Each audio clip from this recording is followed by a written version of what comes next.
Hello viewers, I am Maitli. இன்னைக்கு 12th Maths Applications of Matrices and Determinants exercise 1.3ல 1ல 4th sum இந்த வீடியோல பார்க்க போறோம். Question பாருங்க. Solve the following system of linear equation by matrix inversion method. So matrixல இப்போ xyz ஓட வேல்யூவை நம்மளுக்கு கண்டுபிடிக்க சொல்றாங்க. matrixலனா ஃபர்ஸ்ட் நம்ம ஏற்கனவே இத வந்து 11thலயே போட்டுருக்கோம். கோஎஃபிஷியன்ட்ஸை மட்டும் எடுத்து எழுதிக்கோங்க. இதில் இருக்க கோஎஃபிஷியன்ட்ஸை மேட்ரிக்ஸில் எழுதிக்கோங்க. இப்போ -2 ஈக்குவல் டு அந்த சைட் போகும்போது +2 எப்போவுமே வந்து ஈக்குவல் டு அந்த சைட் தான் கான்ஸ்டன்ட் நம்பர்ஸ் இருக்கணும். அது இங்கே எழுதும் போது பார்த்துக்கலாம். இங்கே பாருங்கள், இப்போ இது 6 -4 5, இங்கே பார்த்தீங்கன்னா 5 2 2. இப்போ XYZ காலம் ஒரே காலமாக தான் எழுதணும். ஈக்குவல் டு இதுவும் ஒரே காலம். இது ஈக்குவல் டு அந்த சைட் போகும்போது 2 ஆகிடும், இது 31 ஆகிடும். இது ஈக்குவல் டு அந்த சைட் தான் இருக்குது, அது அப்படியே நம்ம எழுதிக்கலாம்.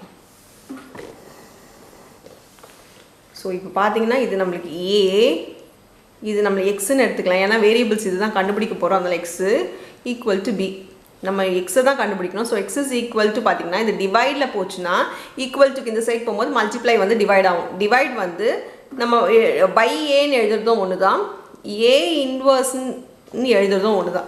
A பவர் -1 பை ஏ வந்து மேலே போகும்போது பவர் வந்து நெகட்டிவாக சேஞ்ச் ஆகிடும். அப்படி பார்த்தீங்கன்னா A பவர் -1 இன்ட்டு பின்னு ஆகிடும். ஏன் நம்ம டிவைட்லனா நம்மளுக்கு டிவைடில் மேட்ரிக்ஸ் டிவைட் தெரியாது, ஆனால் மேட்ரிக்ஸ் மல்டிப்ளை தெரியுன்றதுனால A இன்வர்ஸை கண்டுபிடிச்சி பியோட நம்ம மல்டிப்ளை பண்ண போகிறோம். இப்போ A இன்வர்ஸோட ஃபார்முலா என்னது? 1 by determinant A into adjoint A. இதுதான் A இன்வர்ஸோட ஃபார்முலா. டிட்டர்மினன்ட் ஏனா ஒரே ஏதாவது ஒரு ரோ ஒரு காலம்க்கு கண்டுபிடிச்சா போதும். நான் ஃபஸ்ட் ரோ கண்டுபிடிக்கிறேன். எப்போவுமே ஃபஸ்ட் ரோ எடுத்துக்கோங்க. 1 விட்டுட்டு இது cross multiply, leading diagonal cross multiply minus secondary diagonal multiply. இப்போ பார்த்தீங்கன்னா -8 -10, நடுவில் இருக்கிறது சைன் மாற்றி எழுதிக்கோங்க -1. இப்போ அதே மாதிரி அதோட ரோ அதோட காலம் விட்டுடுங்க. இப்போ இங்கே cross multiply 6 2s are 12 -25. So 12 -25.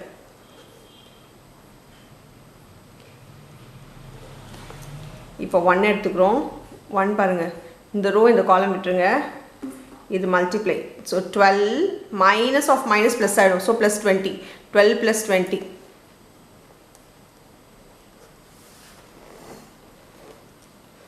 பாருங்கள் -18, இங்கே -1 இன்ட்டு -13 ஆகிடும். ப்ளஸ் 1ஓட இது மல்டி பண்ணாலும் அதே தான் வரும். இதை சால்வ் பண்ணிங்கன்னா நம்மளுக்கு 32. -18 மைனஸ் இன்ட்டு மைனஸ் +13 +32 ஆகிடும்.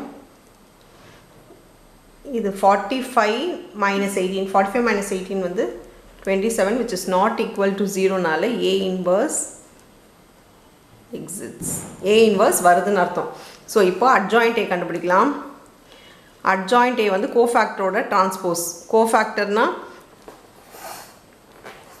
பாருங்கள், இந்த ரோ காலம் விட்டுட்டு இது மட்டும் மல்டிப்ளை பண்ணுறது தான் கோஃபேக்டர் வரும். ஸோ இதோட மல்டிப்ளை -8 + 10.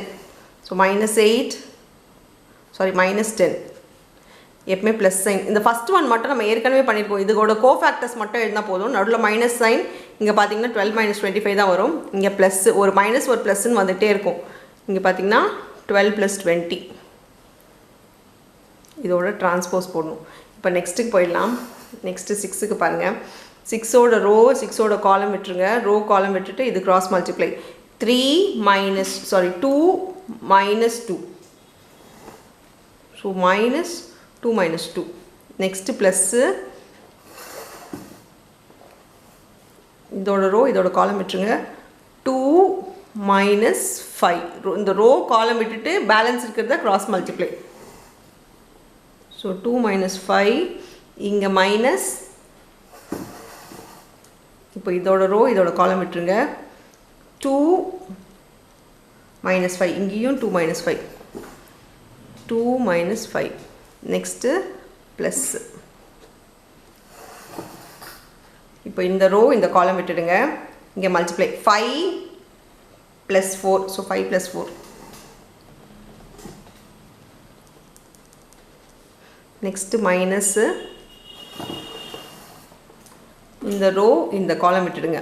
எது எடுக்கிறோமோ எந்த நம்பர் எடுக்கிறோமோ அதோட ரோ காலம் விட்டுட்டு மல்டிப்ளை 5 minus 6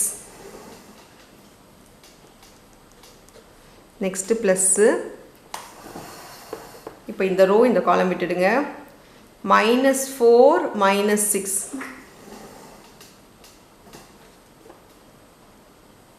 இப்போ இதை சால்வ் பண்ணி எழுதிக்கலாம் adjoint A equal to -18 இங்கே 13 -13 + 13 ஆகிடும் இங்கே 32 இங்கே பார்த்தீங்கன்னா 0 இங்கே -3 இங்கே -3 minus into minus +3 ஆகிடும் இங்கே 9 இங்கே -1 +1 ஆகிடும் இங்கே -10 -10 தான் இப்போ இதோட டிரான்ஸ்போஸ்ன்றது ரோவை காலமாக எழுதணும் காலமை ரோவாக எழுதணும் இதை நான் மறுபடியும் அங்கே எழுதிக்கிறேன் ஸோ தட் உங்களுக்கு பார்த்தோன்னே தெரியுன்றதுக்காக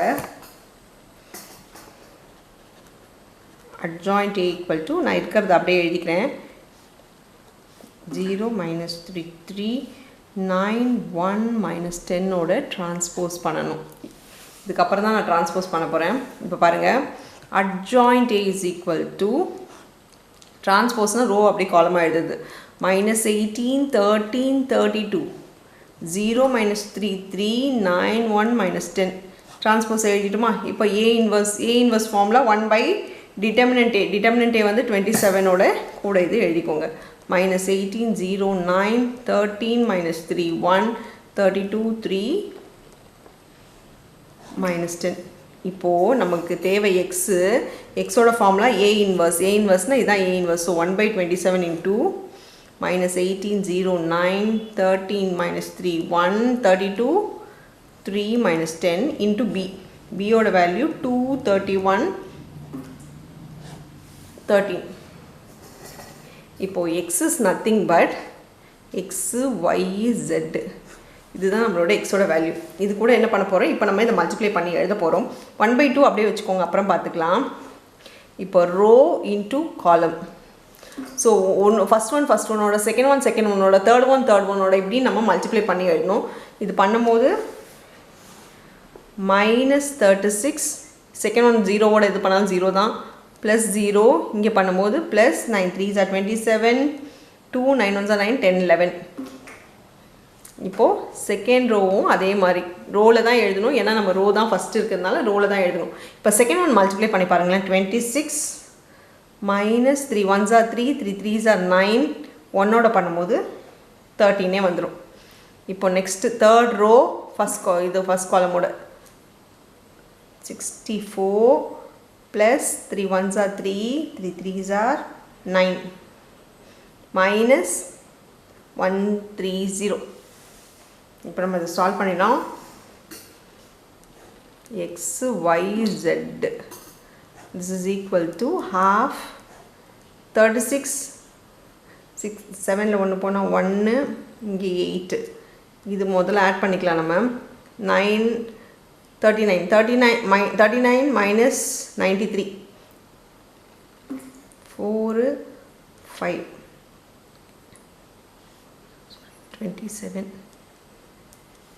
இங்கே ரெண்டுமே ஆட் பண்ணிக்கலாம் 157 minus 130 27 ஆகிடும் இப்போது 27ஆல் உள்ளே கொண்டு போய் எல்லாத்தையும் நம்ம டிவைட் பண்ணிக்கலாம் 27 divided by everything so 81 divided by 27னா 9ல் போகும் 9 3s are 27 9 9s are 81 3 3s are 9 அப்படி பார்த்தீங்கன்னா x y z equal to இங்கே நம்மளுக்கு 3ன்னு வருது நெக்ஸ்ட்டு 27